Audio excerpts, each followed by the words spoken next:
Hello viewers, welcome to Super Brain. Example 2.16 பார்க்கலாம். Express the following in the form of 2 power n. கொடுத்திருக்கிற questions எல்லாமே நம்ம 2 power n அப்படின்ற ஃபார்முக்கு change பண்ணி எழுதணும். சரி, ஃபர்ஸ்ட் சப்டிவிஷன் பாருங்க, 8 கொடுத்துருக்காங்க. ஸோ இந்த 8க்கு வந்து ப்ரைம் ஃபேக்டரைசேஷன் போட்டுக்கலாம். 2 டேபிளில் போடும்போது 4 டைம்ஸ் வரும். அகைன் 2 டேபிள் போட்டோன்னா 2 டைம்ஸ், 2 டேபிள் போட்டால் 1 டைம். அப்போ எத்தனை 2s வந்திருக்கு? 3 2s வந்திருக்கா? அப்போ 8 எப்படி எழுதலாம்? 2 பவர் 3ன்னு எழுதிக்கலாம். ஸோ 2 பவர் nல தான் எழுத சொல்லியிருக்காங்க, 2 பவர் 3ன்னு வந்துருச்சு. இப்போ செகண்ட் சப்டிவிஷன் பாருங்க, 32.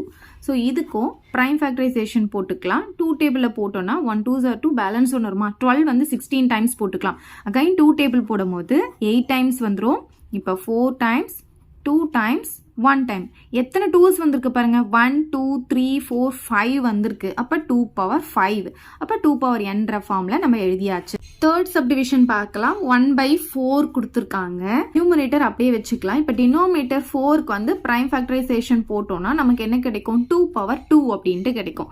ஸோ 2 பவர் 2ன்னு கிடைச்சிச்சு. ஆனால் நமக்கு வந்து என்ன சொல்லியிருக்காங்க? 2 பவர் nல தான் எழுத சொல்லியிருக்காங்க. நமக்கு எப்படி வந்திருக்கு? 1/2 பவர் nல தான் கிடைச்சிருக்கு. ஆனால் நம்ம இப்போ என்ன பண்ணணும்னா இது 2 பவர் nக்கு கன்வெர்ட் பண்ணணும். அப்போ இதை வந்து நம்ம நியூமரேட்டருக்கு கொண்டு போகணும். இந்த மாதிரி இருக்கும்போது இங்கே ப்ளஸ் பவர் என்ன ஆகும்னா நியூமரேட்டருக்கு போகும்போது மைனஸ் பவராக கன்வெர்ட் ஆகும். இப்போ டினோமினேட்டரில் தானே இப்போ இது இருக்குது. ஸோ 2 பவர் -2 நமக்கு கிடைக்கும். இப்போ இன் கேஸ் வந்து 2 பவர் -3 அப்படின்ட்டு ஒன்று இருக்குன்னா இப்போ இந்த பவரை வந்து பாசிட்டிவாக மாற்றணும்னா இது எப்படி எழுதணும்னா 1/2 பவர் 3, அதாவது இதோடைய ரெசிப்ரோக்கல் எழுதிட்டு பவரை வந்து என்ன பண்ணணும்? பாசிட்டிவாக மாற்றணும். அவ்வளோதான். இப்போ இந்த இடத்துல -3 இருக்குன்னு வச்சுக்கோங்களேன், டினாமினேட்டரில் -3 இருக்குன்னா இப்போ இது எப்படி பாசிட்டிவாக மாற்றணும்னா இது வந்து நியூமரேட்டருக்கு போயிட்டு 2 பவர் 3ஆக மாறிடும். இப்படி தான் அதோடைய ரெசிப்ரோக்கல் எழுதும் போது அதோடைய பவருடைய சைன் வந்து சேஞ்ச் ஆகும். நமக்கு 2 பவர் nல எழுத சொன்னாங்க. ஸோ 2 பவரில் நம்ம மாற்றியாச்சு. ஓகே, இப்போ ஃபோர்த்து சப்டிவிஷன் பார்க்கலாம். √2ன்னு கொடுத்துருக்காங்க.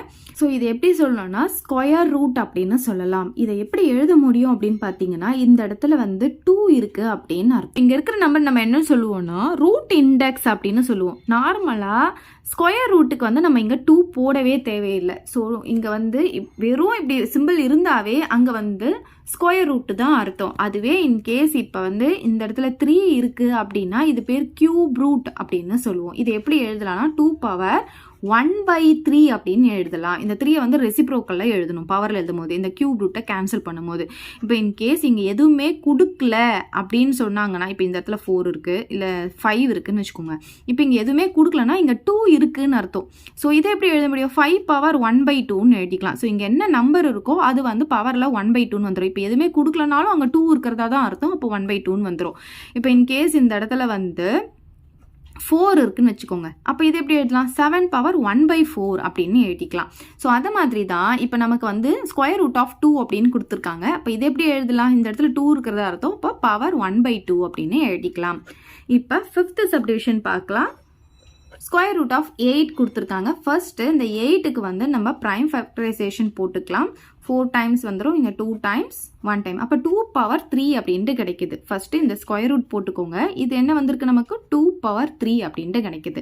அப்போ இது எப்படி எழுதலாம்? 2 பவர் 3 அப்படி எழுதிக்கோங்க. இந்த இடத்துல 2 இருக்கிறதா அர்த்தம் இல்லையா? அப்போ இது எப்படி எழுத முடியும்? பவர் 1/2ன்னு எழுதிக்கலாம். இந்த ஸ்கொயர் ரூட்டை கேன்சல் பண்ணும்போது என்ன ஆகும்? நமக்கு பவரில் 1/2ன்னு வந்துடும்.